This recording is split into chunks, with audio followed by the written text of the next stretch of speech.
Hello friends, welcome to my channel Aparupa ব্লগে সবাইকে স্বাগত। চলে এসেছি নতুন একটি দারুণ রেসিপি নিয়ে। দেখুন, ভালো করে সব কিছু ধুয়ে নিয়েছি। মাছগুলো আগে ভালো করে কেটে ধুয়ে নিয়েছি।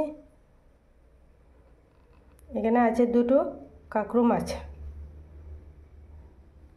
টমেটো একটা, সামান্য রসুন, আদা, কাঁচা হলুদ, কাঁচা লঙ্কা, পেঁয়াজ সবগুলো কেটে পরিষ্কার করে ধুয়ে নিয়েছি। এখন সবগুলো আমি মিক্সিতে পেস্ট করে নেব। দেখুন, দিয়ে দিলাম।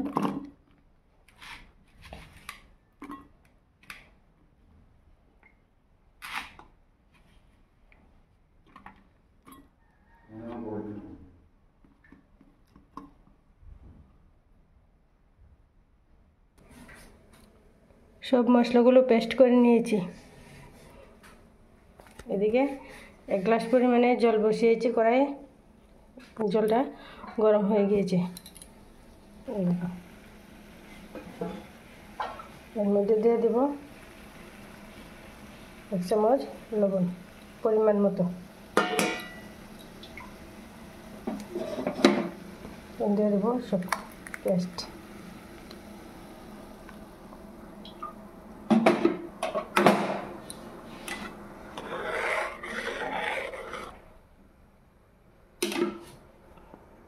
এই মাছের রান্নায় কোনো তেল লাগে না, আলাদা জিরে ধনে মশলা কোনো মশলা লাগে না। একদম সহজ পদ্ধতিতে এই রান্না হয়, খুব টেস্ট। আমরা তো সবসময় খাই, আপনারাও সবাই এরকমভাবে রান্না করে খেতে পারেন।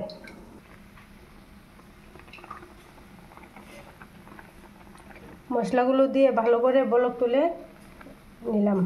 এখন দিয়ে দেব মাছগুলো।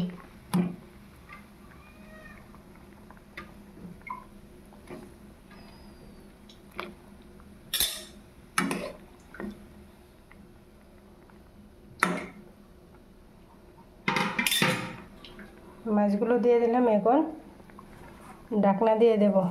মাছগুলো সিদ্ধ হওয়ার জন্য অপেক্ষা করব। আর এই রান্না খুব সহজ, তেল দিয়ে রান্না করতে হয় না, এভাবে সিদ্ধ করে নিলে হয় সব সবজি দিয়ে মশলা দিয়ে। আমার তরকারি হয়ে গিয়েছে। দেখুন, মাছের কালারটা খুব সুন্দর হয়েছে। এইভাবে রান্না করে খেলে পেটে খুব উপকার হয়, শরীর স্বাস্থ্য ভালো থাকে, কোনো তেল মশলা লাগে না, শরীরে কোনো ক্ষতি হয় না এইভাবে খেলে। আর দিয়ে দিলাম ধনে পাতা কুচানো লাস্টে। ধনে পাতা কুচানো দিয়ে এখন নেড়ে চেড়ে নামিয়ে নেব।